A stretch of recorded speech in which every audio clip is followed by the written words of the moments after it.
This is the Horse Radio Network.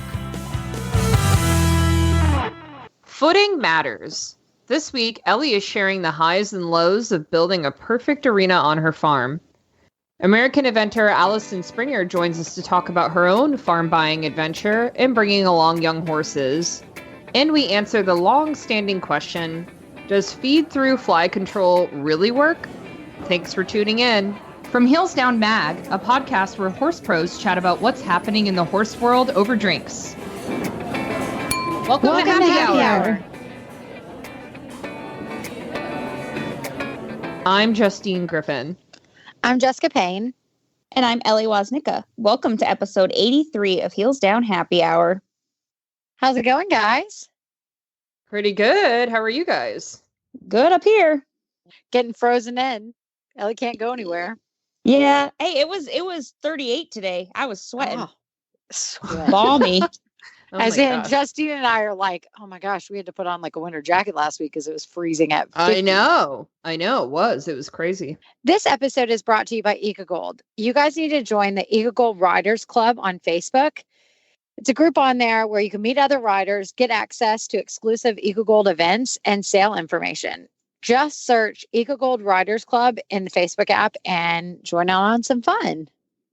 All right. So I have an interesting drink for you guys, and I'm curious to think, or I just want to hear, like, are you guys interested in this, like, yay or nay? Because I feel like you could go either way with both of you. Okay. This cocktail, it's called a Jack Rose, which sounds, I'm like, ooh, I'm curious just from the name, right? The ingredients are Applejack or apple brandy, a little bit of lemon juice, freshly squeezed, grenadine, and then you garnish with a lemon twist. So you're going to add the apple brandy, the lemon juice, and the grenadine in a shaker with ice. And then you shake until well and pour it. You're going to strain it and pour it in the glass and then garnish with a lemon twist. What do you think? I think that sounds pretty good. I like brandy as almost like a secondary liquor in drinks. Like I add brandy when I make homemade sangria, but I've never used it, had a cocktail where it's the primary ingredient. Yeah. So I thought this one was good. interesting. I don't know. I'm a big brandy fan. Apricot brandy, I just drink by itself. I just think it's. Oh, so I love this is brandy. up your alley. This is fruity and has brandy. I can get behind this. Yeah. I don't know about the lemon twist. Might have to. It's getting a little too fancy with garnishes, but I could get behind it. I think I could do one, and that was it.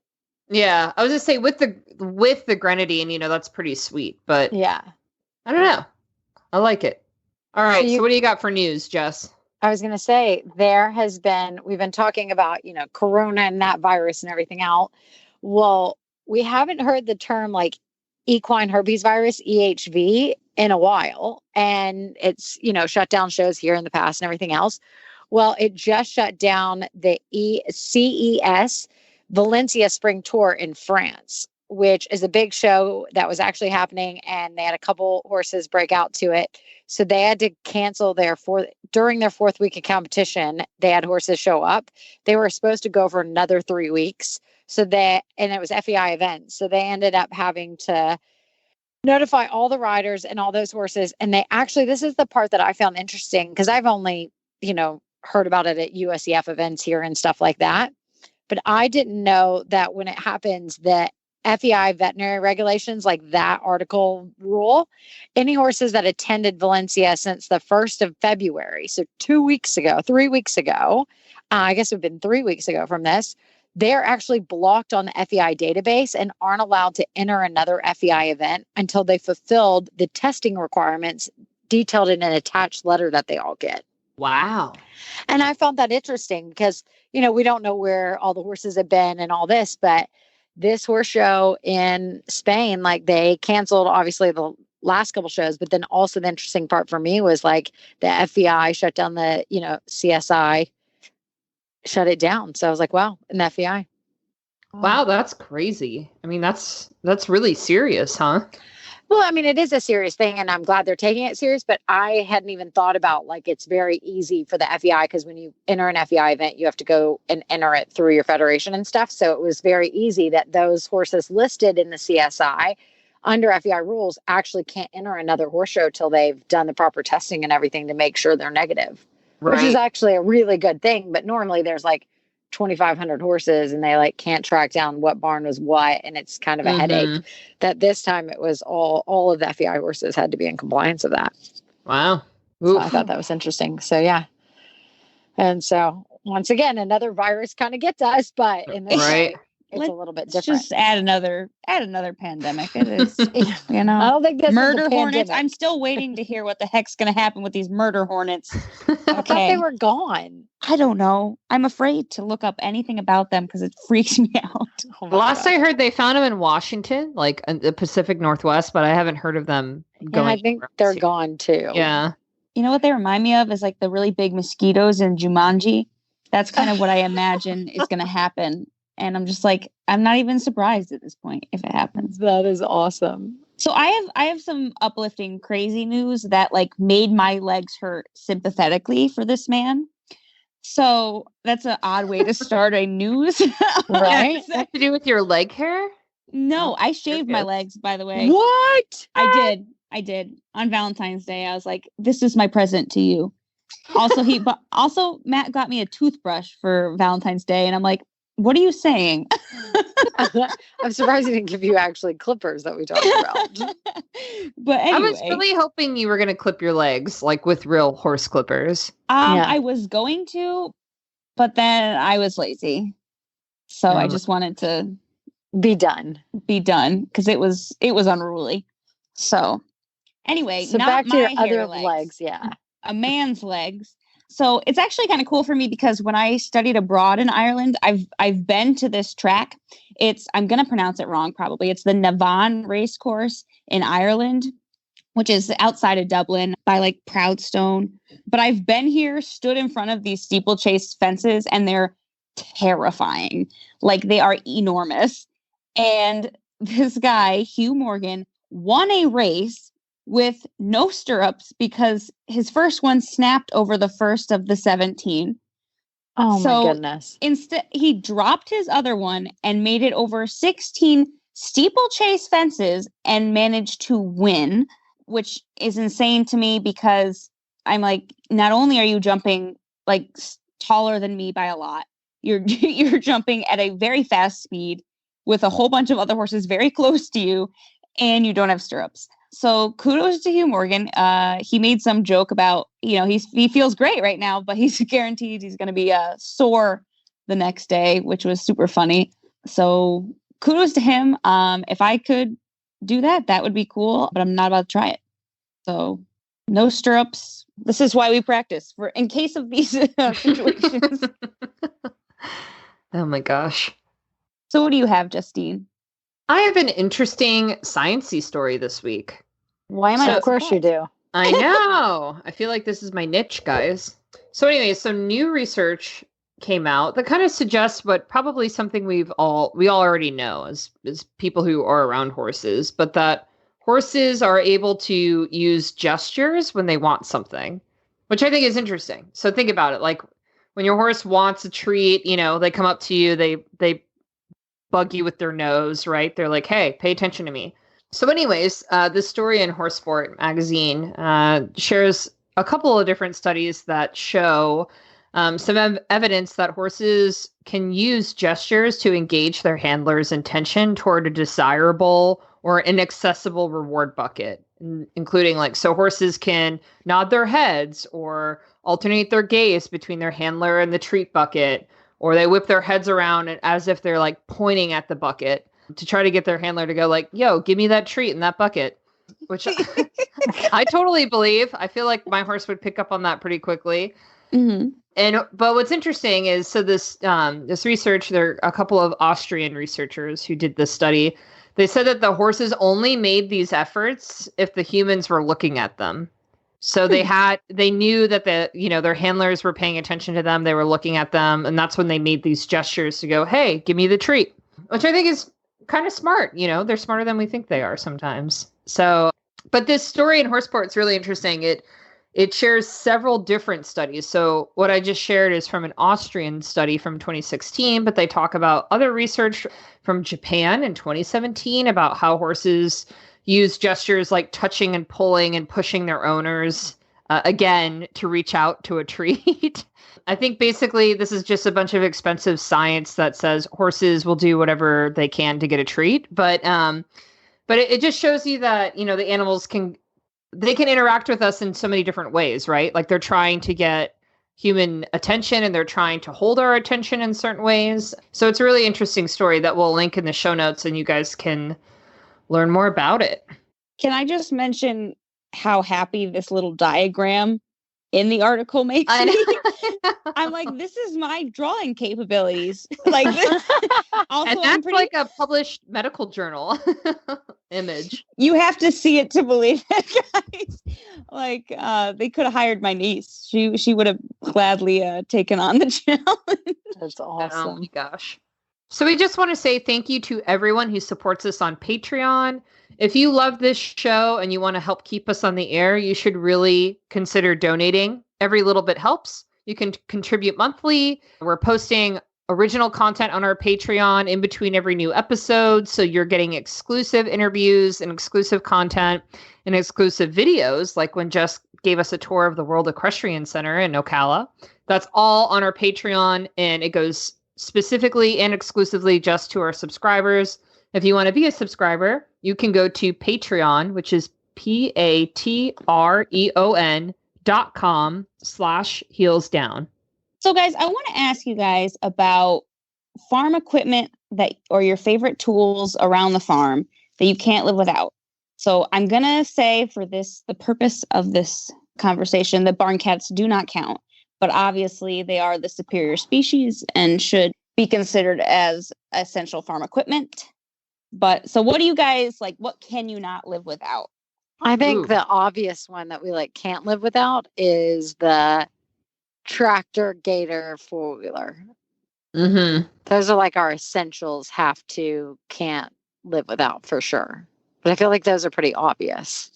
Right. Yeah, those are good ones. It's funny that you say that because I obviously don't own a farm, but I want a Kubota, something like that I could put in the trailer to bring to horse shows just so I have, maybe a golf cart might be more simple for that. Yeah, but probably a golf cart's easier.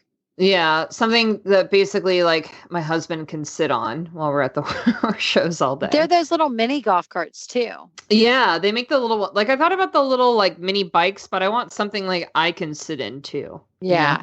No, there's these little ones, I'll post it, that basically they fit into a slant load spot. So we have our big golf cart and it's great. It goes everywhere. Doug drives around the golf cart at the farm too. But that also goes in the trailer, but it takes up so much room. Ours is huge. It does. Yeah. But there are those little mini ones that even come with roofs and then go into the slant load trailer. Oh, you got to send me So those. they're tiny. That's I'll perfect. send it to you because that would be perfect. Those are great. Holly was talking about it. It's funny enough. She needed one my sister-in-law. So she just got one. But we were telling her, we're like, oh, they're great. I first saw them. My friend Lindsay had them and they were perfect. I would definitely recommend those. So what about you, Ellie? What's what can you not live without on the farm? Well, I guess my first question is, do you use your four-wheelers to pull a spreader or because the people who owned my house before and owned the farm, they had built basically sides on a dump body Kubota. So that is one of the things that I can't live without because when I'm doing stalls, I just put it in the back of there and then I can just back up to the manure pile. That's great. I hate wheelbarrows now. I never want to see one ever again. So we have the dump gator. So dumps, whatever, Kubota gator. We have that. But then also what we'll do is we have the four-wheeler and it does have a tag-along little wagon thing. And so, you could pick stalls with it and everything else, but it's great. They'll put hay in it and grain. And then if the horses, the babies are at the top, they'll run it up. And so they run grain and stuff in it. I'm not going to lie, 99% of our horses can go behind the gator or golf cart too. The gator or four-wheeler. So that's always easy too. So if they're going to $10 too, they'll pony along. Or when we were at the farms that were neighboring over and we had to move a horse or swap them, half the time the gator transported them. They were totally easy. Only certain ones, not certain ones we would tweak out, but the babies, all those, they don't care. They follow everything. So I also have, and this is, I mean, not new to me. I mean, this is a new one, but I grew up with one, and it's like one of those electric room horse vacuums. And I know they're making like a smaller one now to it's like a satchel. I think it's called like Curry Vac or something like that. Like you vacuum the horse? Yes. Oh, those are great. We have one. Oh, Okay. we love it. So the electric room, I grew up with it like when I was at a show barn, and it makes grooming so much faster, especially like mud and like for you sand. up in the grossness, mud, and they're a little hairy. Oh, Yeah. I couldn't live without that. Yeah. That's for sure. Dry mud, it just whoop. Like, Yeah. especially, you know, with working a full-time job, like it's one of the things I have to have because I can't get things accomplished. It takes, you know, an hour and a half to get off all of the gunk efficiently. I don't like dirty horses, so I'm a little bit of a anal person when it comes to like, I'm like, I don't want a speck of dirt. But also, it's so great for even the clipped ones because you know how you like want to spend like 30 minutes, or you like want to have to spend 30 minutes to get them that really good shine and everything, like currying them. Yeah. This is just like the faster way of doing it because it brings out all those oils and stuff, and it is really, really nice. What about I've seen the vacuums that people have for like the aisleways of the barn. They're almost like a big shop vac instead of blowing with a leaf blower. My mother had one. Are and those worth hated it? Oh, No, really? We hated it. Like Courtney was like, Interesting. we had the rubber pavers and they'd like you'd put it down low and it almost like suck up the rubber pavers. It was so strong, but it just took forever to like, you know, like think about it. Like when you're vacuuming, you have to go back and forth. So it was like really tedious, whereas almost, I don't know if it does as well of a job. It definitely doesn't by blowing the aisle, but it is definitely faster and easier to blow an aisle than to run one of those things. And they're huge. They're massive. Don't you get a lot of dust though? And the blowing? With the blowing, yeah. Because I had never Probably. seen that really done before until Blowing? like a couple of years ago. Yeah, I've always With a leaf blower? I've always swept an aisle. Oh my God. Are I'm you going to serious? send you to the rubber pavers. You don't want to sweep anything in those. Yeah. What? I mean, everybody leaf blows in Florida. I've never Yeah. like every barn I've ever been to that has a concrete aisle, you leaf blow. Yeah. Okay, Oh, I have it's a so much rubber faster. mats and I sweep. Apparently, I'm missing the boat here. You want to It talk takes about so time. long. You Yeah. want to talk about time and then you don't have time to like curry your horses, but you can I never said I sweep them. did. I never said I swept often. I said that I sweep. Oh my gosh. Oh man, that's funny. Yeah, Because the saw blowers those. can take like 2 seconds. Like if it's just Mhm. a little bit, you like blow it real quick and it like looks amazing. And it's The blo- clean. Yeah. And it's clean. It looks so Yeah. good.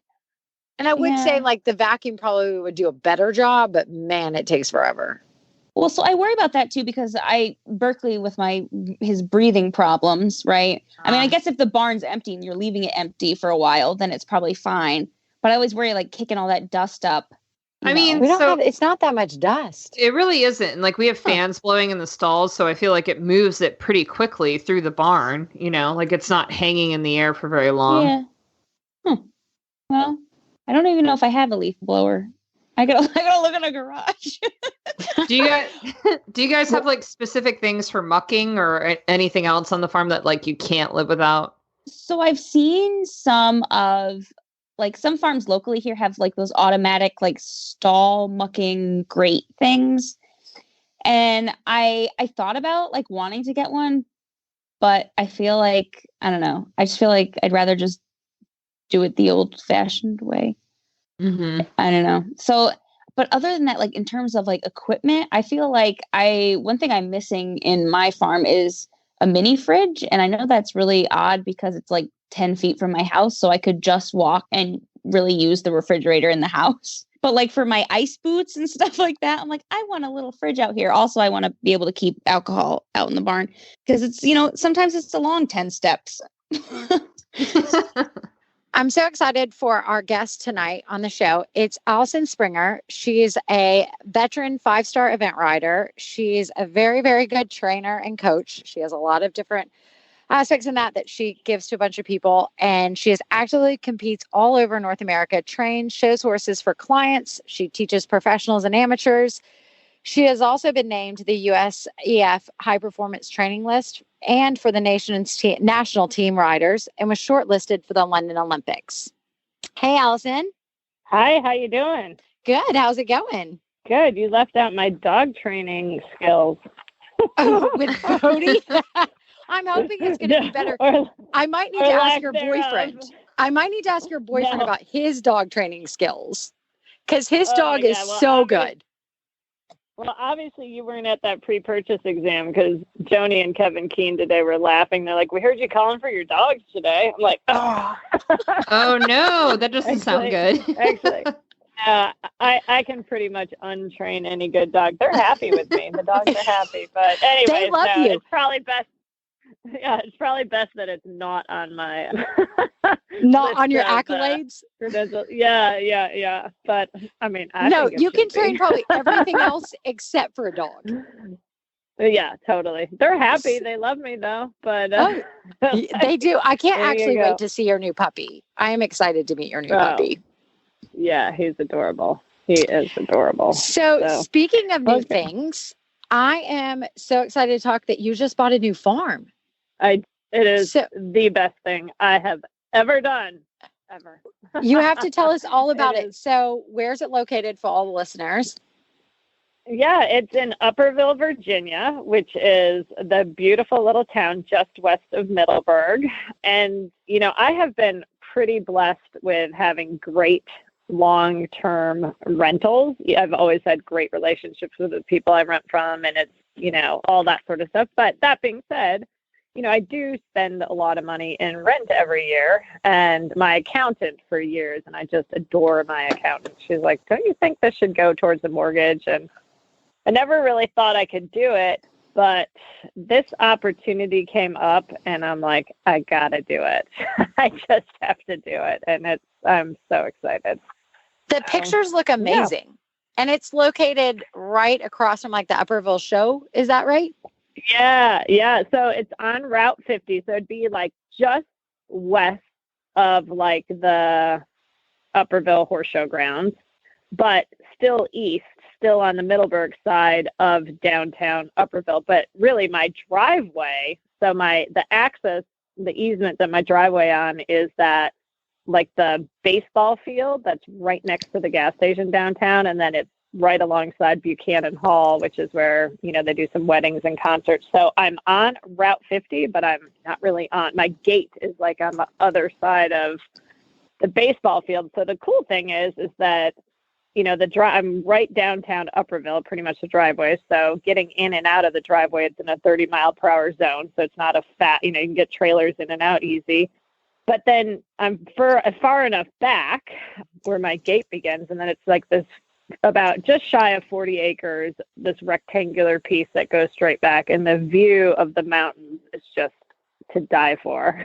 It's wow, amazing. And I have a indoor arena, and then it has all these glass garage doors all along the side. So in the summer you can open them up, and it's essentially a covered arena, and then the winter it's down with all this beautiful natural, it's unbelievable. So the people, I bought it from the Hasseys. So some of you may know Katie Hassey. She's an event rider, and she's done an amazing job with Pet Connect, pet rescue. And so she's really more into dog rescue. So when her parents decided to put the whole estate on the market, because the main estate is still for sale, and my property was part of the main estate.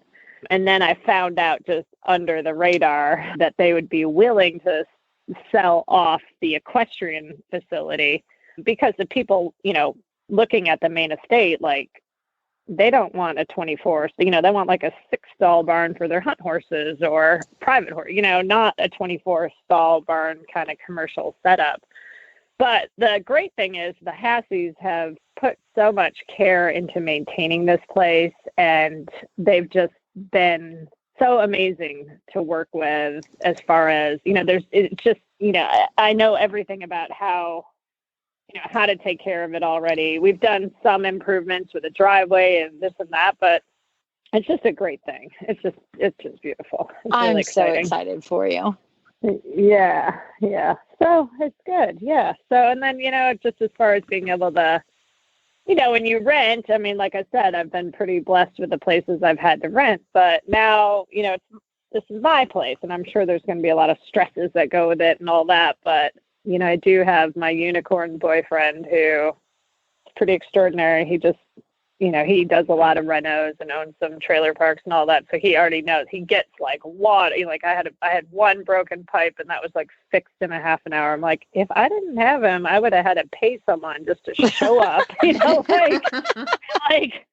Like after hours. It's like he just knows how to do it. It's pretty awesome. And he already has this giant lift that, he had his buddy bring over to the barn, and we were up there checking out the roof of the indoor and like checking out the bird situation up in the wrap. I'm like, I would have to pay someone to do that. And here we are together just having a giggle in the evening, like up on his lift, It's That's awesome. Hysterical. It's really fun. It's fun to be, to do all this stuff. And he's been awesome. I went from my closing straight to Lowe's to pick up all the new flooring for the house and my office in the barn, and we just did it on the weekend. We got it all done. Wow, it's that's beautiful. amazing. So yeah, we're totally hands-on doing it. So it's fun. Really so fun. Allison, do you have any advice to others who might be listening who are considering buying their own farm? Maybe especially a commercial property. Take us through how you decided this was the property for you. Well, I would say, the recommendation I give, most, I have a lot of girls that have worked for me and boys too, but mainly girls that have worked for me and go on and become professionals, and people ask advice and all that. And I have always said, having the right people, doing things right on the business side is incredibly important. So, and my accountant, Julie Nelson, is one of the best people in my life. She has been with me for years and years. And so she gets my whole she's been so great for my business.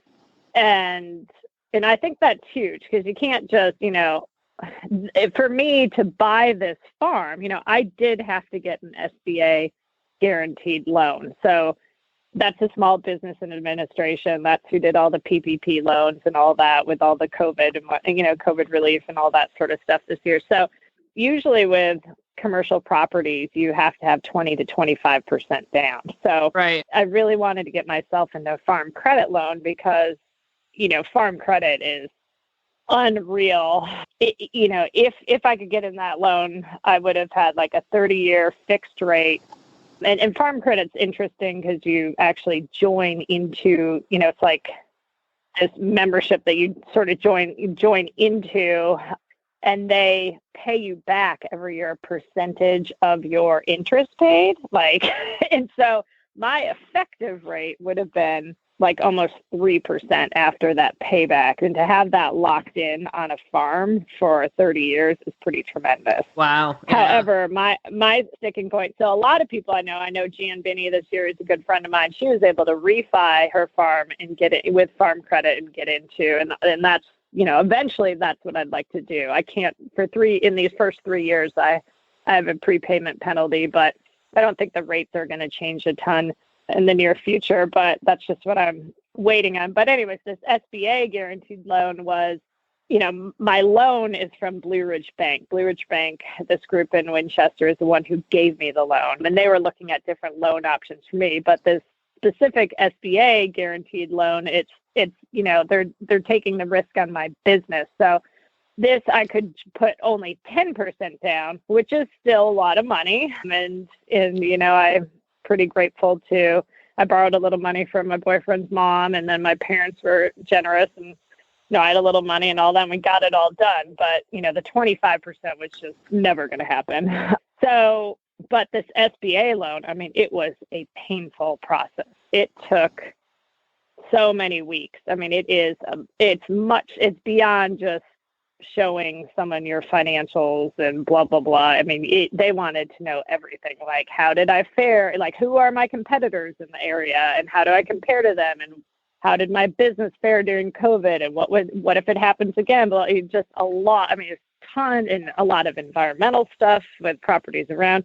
There's a very, very involved underwriting process. And I would never have been able to navigate it on my own. Like to have someone like Julie, my accountant, in my life. So that whole business side was already lined up and very organized. And she's someone who has been a part of my life for a long time and believed in me and really wanted this for me. So she went above and beyond. It was, she just joked. She's like, my whole life is Allison Springer right now.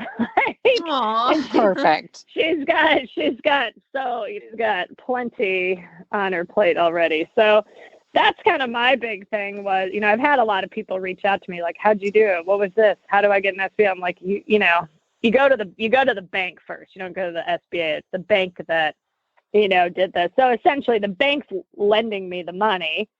But if for whatever reason, like, I default on my loan and they can only sell my farm for like, $1 million, then the SBA will make them whole. That's the back, that's the guaranteed part, that you do pay fees, to the SBA that you won't see back. There's downsides that aren't the best. But for me, having that, having the ability to get in on this loan, and then my plan is to refi in 3 years, and I'm pretty excited, and I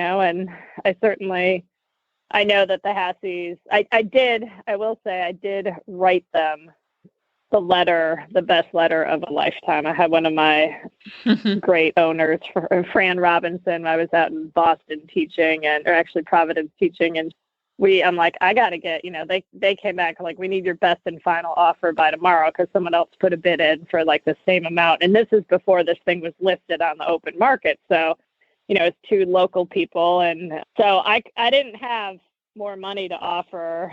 My real estate agent was like my boyfriend's best friend. So he cut his commission in half, which was really nice. And then, I wrote, the letter was hysterical because it was like, okay, I'm, trying to see what I can offer up to sweeten the deal here. As you can imagine, as an event rider, I have amassed like, a very impressive personal estate, so like, I offered up like my 15-year-old dying Jack Russell, with pea pads included, and like my entire collection of Pony Club ribbons and trophies, and riding lessons for life, and like my boyfriend's aquarium, and just stuff like kind of funny stuff because I know he has a sense of humor. But then I was like, oh my gosh, in all seriousness, like this is a dream come true, and it's like to find a place that has been so well taken care of, and I really admire that too. Like, it's not like I'm, there are improvements that we needed to make it better for my business. Like the footing in the indoor, I have that done already. And the driveway just needed to be extended, certain things so you get more trailer parking and all that, things like that. But really it's a very good working property. It's not like I'm going in having to do massive, and that meant a lot to them to have someone who cared that much about the property. And so they chose me, which is huge. And I'm very grateful to them for that. So that's my little dream come true. Aw. So I heard too that one of your rides was named the USEA 6-Year-Old of the Year. That's another awesome dream come true. Like, it's my second year in a row with that. Last year was the first year they had it, and my little, quarter Connemara Crystal Crescent Moon won it a year ago, and then Van Dyke won it this year. So that was really fun. Yeah, it's a huge honor. What are your tips for riders bringing along young horses? Like, what's your mindset when you're bringing them up through the levels? Oh, you always just 100% have to listen to the horses. I've kind of bought a number of different horses, and I've tried, I've been blessed with great syndicate people, but sometimes, it's really hard picking the right horse all the way. And that, like, I haven't always gotten that right. I've bought some pretty extraordinary horses that didn't, that had all like the magnificent movement ability, but didn't maybe have the right mind for it. So it's funny, when I went and bought Van Dyke, and that was the one, his barn name is Rico, and he's owned by the Rico Syndicate. But when I went to Ireland to buy him, I was specifically, I'm like, you know what? I need a horse with a really good mind. No matter what, a really good mind. It has to have 3 good gaits. Like, I don't want an extravagant mover because they don't tend to hold up at the upper levels. You want a horse like Arthur was not any extravagant mover. He was actually very average, but 3 very correct gaits. a natural lead change, and then you can produce movement from that. I think that's important, for the longevity of a horse. Obviously, Arthur didn't have the easiest mind of all time, but this horse, Rico, he has a great mind. But I wouldn't say, like, if you just saw him in warm up, you wouldn't think he was the fanciest, most amazing thing. He's incredibly scopy, but he has like a very just efficient technique. Like, he doesn't wow you. I mean, in his flat work wasn't awesome, but I just, I bought him from Karen Dixon, who, people know her as Karen Straker from back in the day. She rode Get Smart and Too Smart and all that. And she was on teams with Ian Stark and Mark Phillips and all, she's just an awesome cross-country rider and a really, really, really, really just fun person. I love her.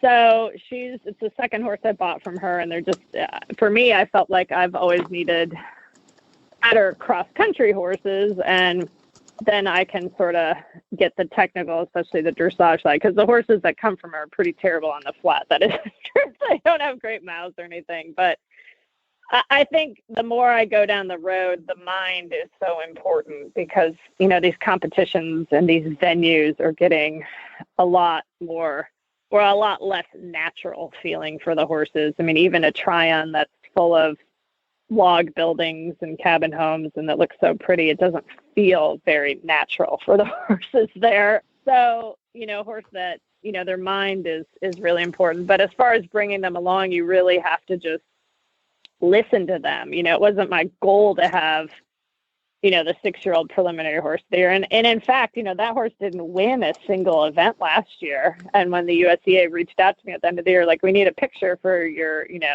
year-end award. I'm like, so you had a horse that won a year-end award. I'm like, which one? What? Like, what happened? Like, that didn't happen last year, Like, I mean, I had a fine year, but I didn't have anything that won a ton. The year before, the Crystal Crescent Moon horse, who was the 6-year-old, he won a lot. This horse just kept ticking off really solid results, and and at 2-star FEI stuff as well. And he just always finished right up there, and he's just incredibly consistent, and that's at the end of the day what you need. So I will say I don't have it all figured out. Still working at it. I'm still working at it, but yeah. But the mind is important to me. I'm beyond getting chucked at the start box. Like, that's not fun anymore. No, 100%. No. So I don't mind a bit of sass. Like, I love the business Ben sass, but he's my newest favorite. He is my newest favorite. He's a safe horse. Like, no, he loves it. His sass is just pure, genuine love for the sport, and he's a thoroughbred and can't help himself. But he's always been like the kid with the Rubik's Cube, just trying to figure it out. Yeah, he's really fun. So, we thank you so much for joining us. And you guys, all the listeners, will have to definitely check out some of Allison's up and coming horses, because they are truly special. So, well, thank you. Good. But thanks for coming on. With saddles for every discipline and conformation, priced at just $14.99. That's $1,499. There is an arena saddle that's perfect for you. Look for them at your local saddlery.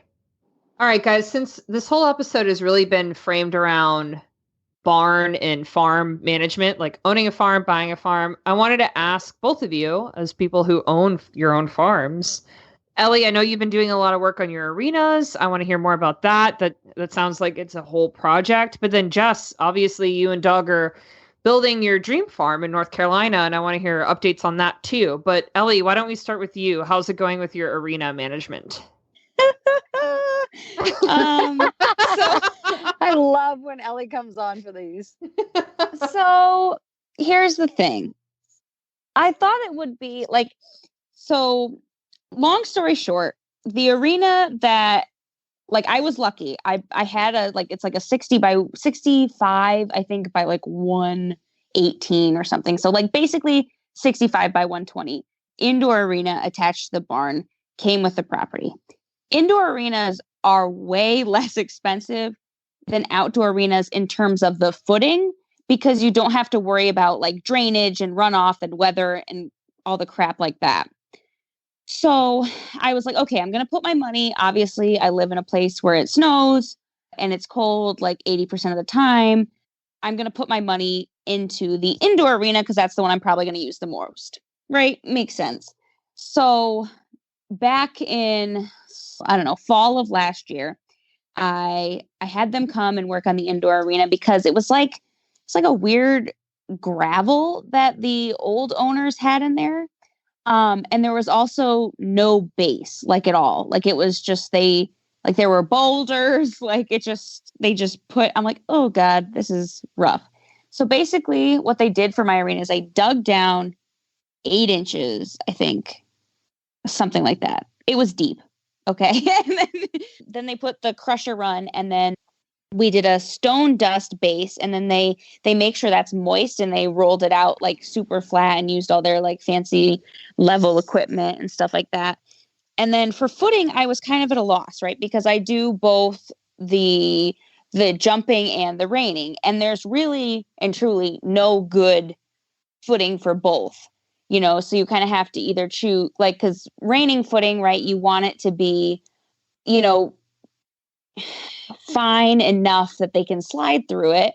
And, jumping, obviously you want them to have, more ability to, stability. That's the word I'm looking for, to jump off of the ground. Right. So I was like, well, what can I do to kind of handle both ends of that?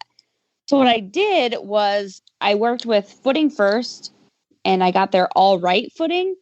So it's a blend, and it's dust free. It's like they basically have sand and then they mix it with wax. So it's like a silica sand, but it's a little different. So it allows me to kind of fluff it up. So basically the way I roll it depends on how it is going to perform. So if I, have the tongs in and drag it up and then don't have the roller really low, I kind of fluff it up a little bit for reining, versus if I have the roller on and the tongs not in as deep, then I can kind of compress it more to create a better jumping surface. So it cost a lot of money. So I took out a loan for it, and I did it, and I don't regret it at all. Then this past summer, I had a groundhog infestation. I remember that. In my arena. Yeah. So there were holes in my arena, and I'm like, I just spent like all of this, and I'm anal about my arena. Like my dogs are not allowed to poop in there. The horses, the poop gets removed immediately, So I had to fix all that, and they had to redo the whole like stone dust to make sure it was re-level, and then they redid everything. So I'm hoping that doesn't turn into a yearly thing. Hopefully with the prevention with the gates and stuff, or not the gates, the basically chicken wire, what they put around the barn, hopefully that'll prevent any more groundhogs from deciding to live in my little playpen. So yeah, but in terms of like ring management, what they've always told me is that it kind of depends on obviously how much traffic you have. So like for me, I mean, max, I ride 4 horses in a day, right? So I don't have to drag every day. I'm looking more at like dragging every once a week.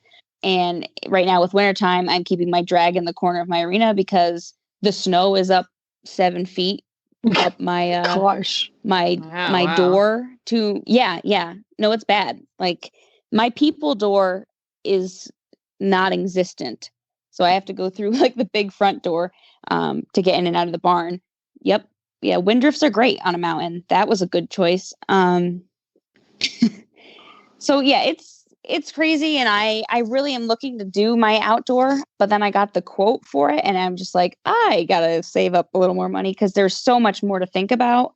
Did you guys know that like outdoor arenas have to have like the smallest amount of like degree change so that the runoff is different? Yep. Oh, interesting. Yep. The crown of it and stuff, like the pitch or whatever they call it. Yeah. Yeah. It's lovely. So where are you guys at with North Carolina? Okay. So we are so close, like so close. So we will be moving probably after the fork. most likely after the fork, I'm going to say that. But you know, and I also thought I was leaving 5 years ago. So I'm not really going to say a definitive answer. But now it all looks good that we'll actually, after all of this, be moving up.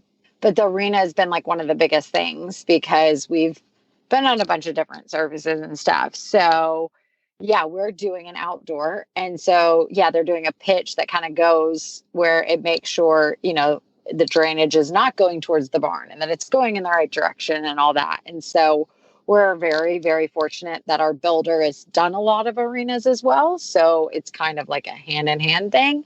And then we did something different. We didn't really go with like one type of thing, like one brand type of whatever. So we've done like a fiber blend. So it's not just one brand of something. And it's just really good fiber blend with good silica sand. And so it's got to come from one place in particular where they get the sand and they've got to ship it in. And it'll be very, very similar to the footing at Tryon. Like, so they'll do the base very similar. So like, that's what we've talked a lot about. And so we actually then not just for the arena itself. So we bought that mixture and they're doing, you know, whatever for like the base and all of that so that it's really good with the pitch, all of that. So then, and I think it's going to be 150 by 200 or something similar to that. So it'll be a good size outdoor ring with cross country all around. But then on top of it, what's interesting is we actually bought extra fiber and sand blend to, because we're buying it in bulk. So it was obviously cheaper in the long run. It wasn't cheap, let's get real, but we have a big track around. So our whole perimeter is going to be a gallop track. And we've talked to like a bunch of people that do turf tracks on how they keep that going and stuff. So we actually bought extra fiber and sand mix that we plan to add to the gallop track over time. So we'll have it and over periods, just keep adding it. And it will allow the grass to grow through and develop like a resilient footing throughout all the years.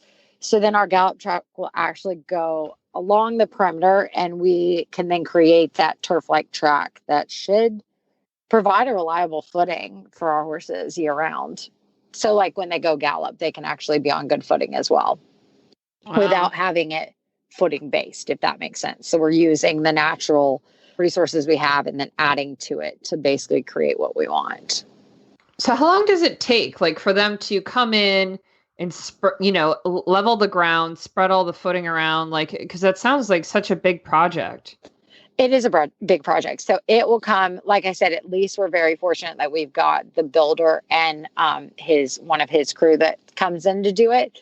And so they've actually already leveled out the pad to what they wanted when the excavators were there doing a bunch of stuff. And when then they'll come in and last thing they have to do is just bring in, we have the fiber mix already there. Now we just have to bring in this certain sand that they're bringing in. Got it.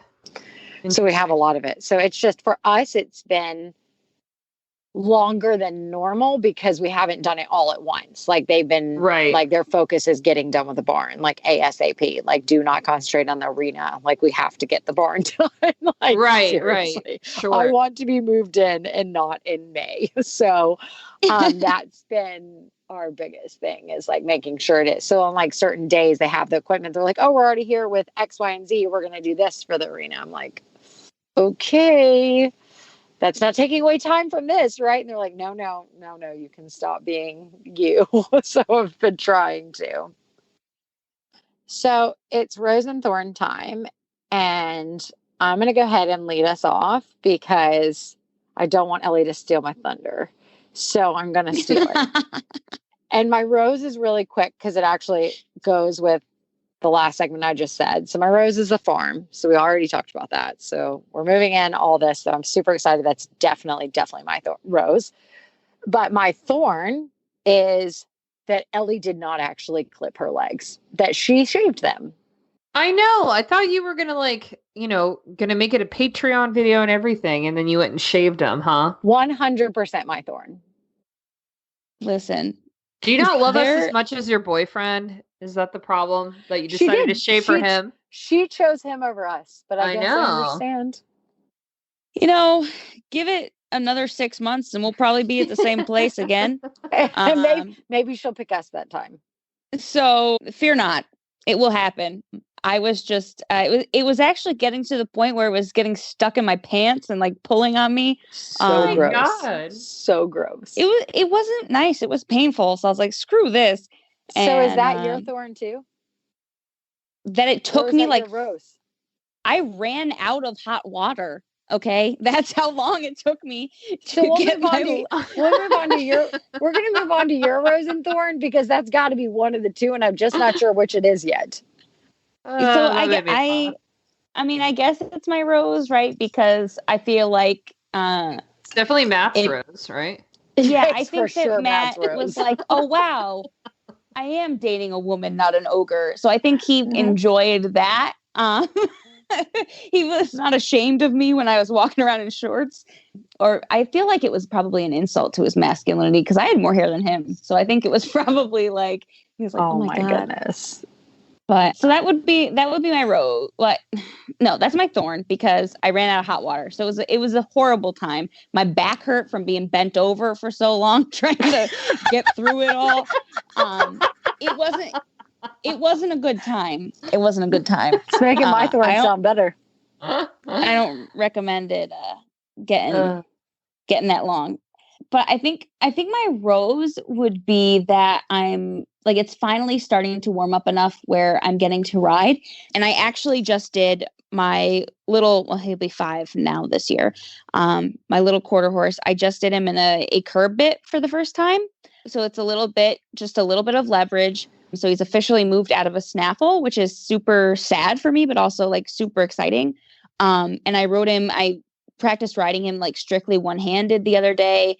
And he's just like the smartest horse I think I've probably ever worked with. So it's just like super exciting to kind of see him grow in that way. I'm like, wow, you don't need me to ride you with 2 hands. Like, I was like, really? Like, I was like, oh, okay, maybe I did something right with this one. So I think that was my rose. It's just like seeing how much he's matured over time. Cause I met him as a 3-month-old. So it's crazy to see, just how good he's gotten and just what a good guy he is. So that would be my rose. Nice. And then Justine, what's you? I love when you post pictures of him, Ellie. He's so cute. He is so cute. I'm so bummed he didn't get to pull the sleigh this year because it was like 3 feet, then like no snow. So, next winter. Next time. That sleigh is just going to be an ornament. I know it. Matt told me. Anyway, Justine, what is your rose? I don't know if this is a rose or a thorn, or if I should even be saying it on the air yet, but I went and rode a horse for sale, and I think I'm buying another one, maybe. Is this the one you sent me photos of? Yeah, I sent Ellie some videos of it. So what is it? It's another thoroughbred. It's the lady I bought. It's a lady Mikey. It is no, Mikey. It's a gelding. Oh, it is? Okay. Yeah. All right. So it's another Mikey, basically. Yes. So it's the lady I bought Mikey from. She sent me a text and was like, "Oh my God, I have his twin. Do you want to come look at him?" And he's huge. He's bigger than Mikey. He sticks at 17.1. He's a big, giant chestnut. He's 3 weeks off the track, and I rode him. I'll send you a video, Jess. Okay, perfect. He's just way cute. And now I'm like, do I need a second one? What am I going to do with the second one? But he's just so cute. I don't want to let him go. I don't know. So I'm thinking about it. That's what I said 2 horses ago. and 25 cats ago. Oh my gosh. Yeah, that's true. I mean, so it'd make a whole lot more sense cute. if I had a farm, and had so 2 are you horses. buying a farm too? I mean, eventually I would love to, but am I buying a farm right now? No. So do I need another one? Probably not. I don't know. He's just so darn cute. I don't know what to do. How can I, Bite the bullet. You only live once. Debt is not a real thing. It's a social construct. No, it is a very real thing. I know. I'm just kidding. Jesus. So I don't know. He's just really cute.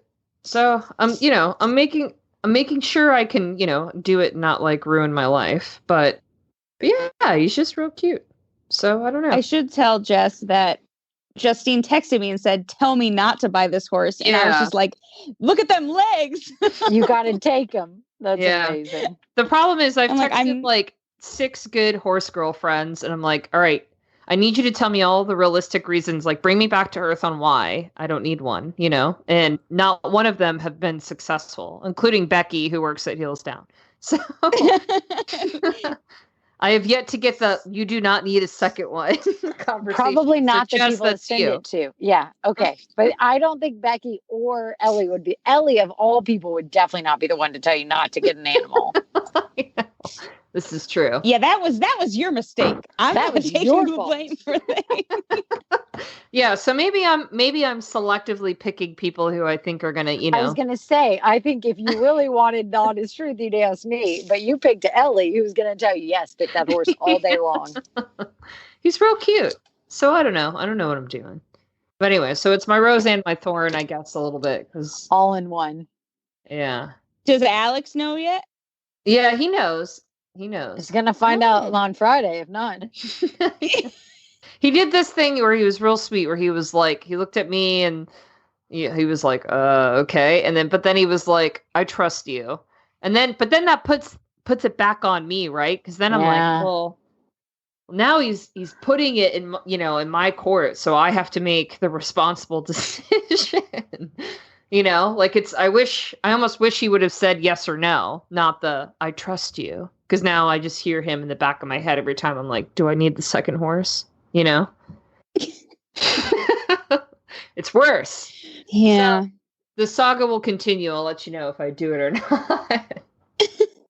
So, guys, we got a mailbag from Berkeley in the Facebook group. And I'm interested to know what you guys think, because you obviously have more flies or flies more frequently throughout the year than I do. Have you guys tried any feed through fly control? Does it work? So she's down south as well, and she said the flies are out almost year round. And now that with spring and summer coming, they're absolutely horrible. And she just wants to know what to do to flatten the curve of flies, and if it's worth it, if you notice a difference. So I'll chime in on this first. Everybody in the barn has to be on that fly control is the problem. So if you're For in it a to very work? small, for it to work, that's what I found. Like that and I could be wrong. This is just like personal experience, that if they're not all on it, then it doesn't work. So then you're still creating it. So for us, it's just too much to have the 28 horses on it. So we actually do. I think if you're on it's affordable and it's like smaller amounts, I think you try it, because I have seen some barns have success with it, smaller barns.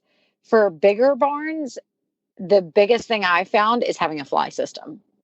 Like It's the overhead What is spray. that? Overhead spray, and Yeah. it runs. Oh, We've tried the secondhand. The other thing I found is like the fly bait, and that you can set out. Like it's not a feed through thing that you can Right. set it out, but we have to honestly enough, we've done it in like those smart pack little containers, the little cups. We've put it in there because it's like something you lay out, and they eat them and stuff, and that has helped. It's called fly bait, I think. I got it like Tractor Supply or something like that. I've used that when the fly system wasn't up at the barn we were renting, until actually we got it working, and then that was much better. But between those two things, that hands down has been the best for us. Yeah, I've never done the feed through thing. I've known people who have done it here in Florida, and I just always thought it was pretty expensive for what it was. It's super expensive, and I just have not seen. And I think if you have 4 horses, then you'd be fine. Like a private barn, and you can feed like garlic or whatever else. Like I've heard of that working, but nothing more than a small barn. Right. Well, so here's my question then, because so I would be considered a small barn. I could potentially put 6 horses on it, but my question is, my neighbors have horses and they live across the street. So is it worth it for me if their horses aren't on it? That's why I didn't do the fly predators. Like super close. Oh no, fly predators are great. That's actually great. If their horses aren't on it, I think it will, if they eat, it'll everything still help around in your barn. How often are your horses in the barn? I forgot. Fly predators are great. We've always done fly predators, and that is amazing. And even if you have neighbors and stuff, that will do the control, I think, a ton. Okay. So maybe that's what I'll have to try. But I yeah, did forget about those. their horses, their horses have a 32-acre pasture, so they're not always on the other side of the road, but they like to eat up there when my horses are out front. So the fly predators are huge, but you have to start them early and then just consistently stay on it. And that's probably one of the most cost-effective ways if you don't have a fly system. Is that horse flies too, or just? We don't have a lot of horse flies. Yeah, I was going to say I don't think so. We don't get a lot of horse flies either. Why the heck? Why do I live in the place where it's cold and I have horse flies? You are asking two of the exact wrong people about this. Yeah. Oh, man. Anyone want to farm in Gillette? No, I'm just kidding. Maybe. So if you have a question for us and you want us to answer it on air, you can send us an email by going to hello@heelsdownmedia.com, or you could always join our Facebook group, which is called the Heels Down Happy Hour Podcast Lounge. If you want to hear more from us, subscribe to the Heels Down Brief. You can do that by going to bit.ly/HD Brief. And we want to say thank you to our partners this week, Arena Saddles, EcoGold, and I think that's a wrap. Cheers. Cheers. Cheers.